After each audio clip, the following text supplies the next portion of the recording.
Poland was under Russian control for decades after the Second World War.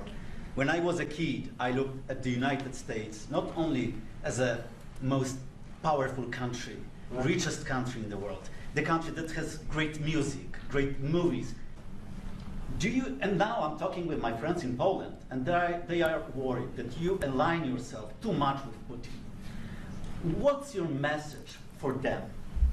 Hey, I want to respond to this. So look, for 4 years in the United States of America, we had a president who stood up at press conferences and talked tough about Vladimir Putin, and then Putin invaded Ukraine and destroyed a significant chunk of the country. The path to peace and the path to prosperity is maybe engaging in diplomacy. What makes America a good country is America engaging in diplomacy. That's what President Trump is doing. Can I ask you? Sure. Yeah? Yeah. Okay. What do you mean? I'm talking about the kind of diplomacy that's going to end the destruction of your country. Yes, but if you are not strong... Mr. President, with respect, I think it's disrespectful for you to come into the Oval Office and try to litigate this in front of the American media. Right now, you guys are going around and forcing conscripts to the front lines because you have manpower problems. You should be thanking the President for trying to bring an end to this conflict. Have you ever been to Ukraine that you say what problems we have? Do you disagree that you've had problems?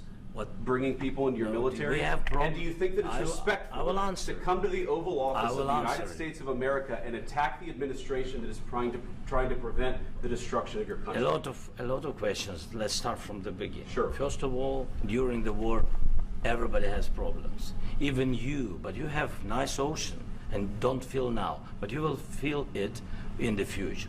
God bless. You don't know that. God bless. God bless. You will not have a war. Don't tell us what we're going to feel. We're trying to solve a problem. Don't tell us what we're going to feel. I'm not telling you. Because you're in no position to dictate that. That's Remember exactly this. I'm not You're in no position to dictate what we're going to feel.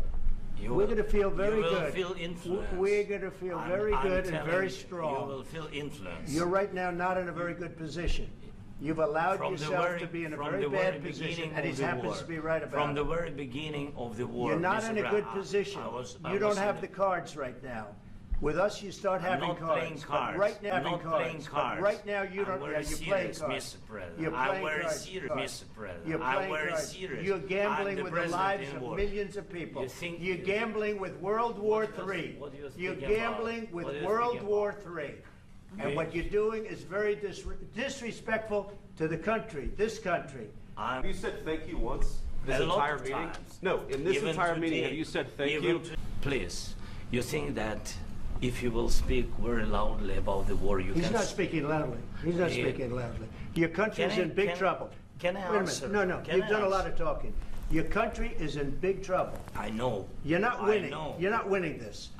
You have a damn good chance of coming out okay because of us. Mr. President, we are staying in our country, staying strong from the very beginning of the war. We've been alone, and we are thankful. I said thanks you haven't in been this alone. cabinet, You and haven't not been only alone. in this cabinet. We gave you, through this stupid president, $350 billion.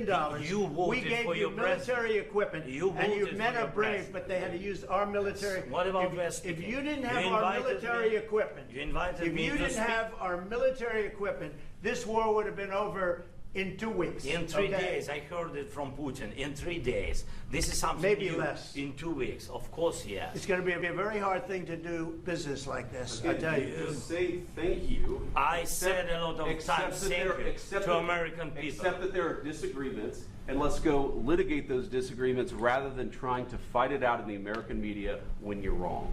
We know that you're wrong. But you see, I think it's good for the American people to see what's going on over there. Sir. I think it's very important. That's why I kept this going so long.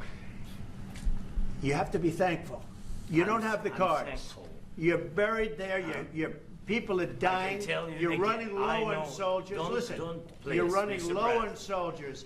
It would be a damn good thing. And then you tell us, I don't want a ceasefire. I don't want a ceasefire. I want to go and I wanted this. Look.